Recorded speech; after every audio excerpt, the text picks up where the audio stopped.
जय माता दी दोस्तों, आप सभी को चैत नवरात्रि की हार्दिक शुभकामनाएं। इस बार 2024 को चैत नवरात्रि को लेकर बहुत ज़्यादा कन्फ्यूज़न है। लोग बहुत कन्फ्यूज़ हैं कि चैत नवरात्रि में हमें ये व्रत कब करना चाहिए, चैत नवरात्रि प्रारंभ कब है, कलश कब स्थापना करना चाहिए, हमें पारण कब करना चाहिए, कलश कब विसर्जन करना चाहिए। क्या जो खरमास चल रहा है इस महीने, तो क्या हम नवरात्रि में सामग्री खरमास में हमें लेना चाहिए या नहीं लेना चाहिए, या हमको बाल धोने चाहिए या नहीं धोने चाहिए। बहुत सारे क्वेश्चन सबके दिमाग में आते हैं, सबके माइंड में आते हैं। तो वो सारे क्वेश्चन के जो उत्तर हैं, जो प्रश्न के आपको जो दिमाग में प्रश्न घूम रहे हैं, उस उत्तर को देने में आज आपके लिए आई हूँ। तो भक्ति की शक्ति 2.0 चैनल में आप सभी का स्वागत है दोस्तों। देखिए, आप सब जानते हैं शुक्ल पक्ष की प्रतिपदा तिथि को प्रारंभ होती है चैत नवरात्रि, जो कि 9वीं तिथि को समाप्त हो जाती है। मान्यता है कि इन 9 दिनों में जो 9 दिन पड़ते हैं देवी माँ के, इसमें अगर आप पूजा करते हैं, व्रत करते हैं, तो व्यक्ति को हर दुखों से मुक्ति मिल जाती है और मनोकामना ही पूरी होती है। तो चैत नवरात्रि प्रारंभ हो रही है आपकी 9 अप्रैल दिन मंगलवार को प्रारंभ हो रही है, और समाप्त कब हो रही है दोस्तों? 17 अप्रैल बुधवार को समाप्त हो रही है। आप सोच रहे हैं कि हम पहली बार व्रत उठा सकते हैं, इसमें कर सकते हैं। देखिए, कर सकते हैं आप, कोई वो नहीं है। आप अपने बड़े बूढ़े बुजुर्ग से पूछ सकते हैं, क्योंकि देखिए ये साल में एक बार इधर से आती है। चैत नवरात्रि अच्छी भी मानी जाती है और इस बार चैत नवरात्रि शुभ है।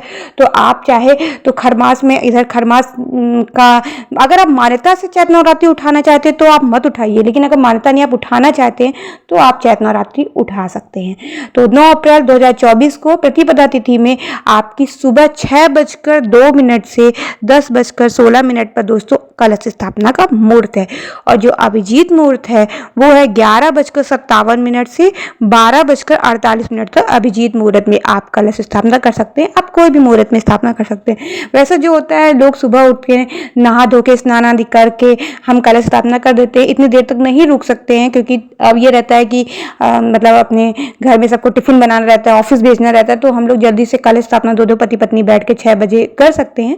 तो ये भी अच्छा मुहूर्त है, 6:02 से 10:16। लेकिन हाँ, जिनके लोग घर में देर से जाते हैं, जो देर से पूजा करते हैं, तो उनके लिए भी अभिजीत मुहूर्त में आप पूजा कर सकते हैं दोस्तों।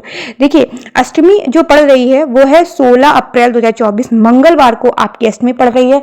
जो लोग अष्टमी में कन्या पूजन करते हैं कर सकते हैं, और जो पूरा 9 दिन व्रत रखते हैं तो वो 17 अप्रैल 9वीं तिथि पड़ रही है, उसमें आप पारण कर सकते हैं। पारण आप 9वीं तिथि में ही पारण कर सकते हैं। अगर आप कलश रखते हैं, पूरे 9 दिन का व्रत रखते हैं, तो आप पारण 9वीं तिथि में दोस्तों कर सकते हैं। और 10वीं तिथि 18 अप्रैल गुरुवार को पड़ रही है, तो उसमें आप कलश विसर्जन अपना कर सकते हैं। देखिए, बहुत सारे क्वेश्चन थे कि नवरात्रि की सामग्री खरमास में लेना चाहिए। हाँ, ले सकते हैं।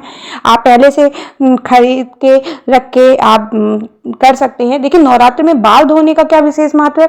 बाल वैसे नहीं धोना चाहिए कि नवरात्र के दिनों में 9 दिनों में आप डेली बाल धोए। देखिए, अगर आपको पीरियड्स आ जाता है या कोई प्रॉब्लम आ जाती है, या आप वॉशरूम में गए, कुछ कलश छू लिया या कुछ ऐसा है, तो हम क्या करते हैं, बाल धो सकते हैं। लेकिन वैसे बाल नहीं धोने चाहिए पूजा पाठ में। जैसे हम डेली 9 दिन का व्रत है और 9 दिन व्रत हमको बाल नहीं धोना चाहिए। और एक चीज़ और है, जो आम के पत्ते हैं, तो आम के पत्ते का आपको वो जो बाहर तोरण बनाया जाता है, आम के पत्ते का हम लोग कलावा में लपेट के बनाते हैं, तो वो आप बना सकते हैं। और जो 9 दिन व्रत रखते हैं दोस्तों, वो भूमि पर शयन करना अच्छा माना जाता है, क्योंकि जब हम लोग नवरात्रि की किताब में पढ़ते हैं, प्रतिपदा वाली किताब में जो 9 दिन की उसमें होती, जो उसमें अध्याय होते हैं, हम लोग पढ़ते हैं 9 दिन में, तो उसमें बताया जाता है कि भूमि पर शयन करना शुभ माना जाता है। नहीं सो सकते तो अपने घर की साफ सफाई में पूरा विशेष ध्यान दे, चादर नहीं बदल दे। जो अपने घर की सफाई है वो एक दिन पहले से ही कर ले। कूड़े कबाड़ी को जो भी कुछ देना उसके एक दिन पहले ही दे दे। मतलब नवरात्रि में अपने घर को पूरा चमकाना है, और आप ये सब कर सकते हैं। अगर आपके मंदिर में आप शिव जी को डेली जल चढ़ाते हैं, तो उस जल का आप अपने पूरे घर में छींटे मारिए, ये सब करिए, तो इससे आपका घर वैसे शुद्ध रहेगा। उस दिन गंगा जल से पूरे घर में छींटे मार सकते हैं। तो आपको नवरात्रि में ये विशेष ध्यान देना है। फिर से याद रखिए, 9 अप्रैल को हमारी नवरात्रि शुरू हो रही है, समाप्ति हो रही है 17 अप्रैल 9वीं बुधवार यानी 9वीं तिथि में। तो जय माता दी, हर हर महादेव दोस्तों।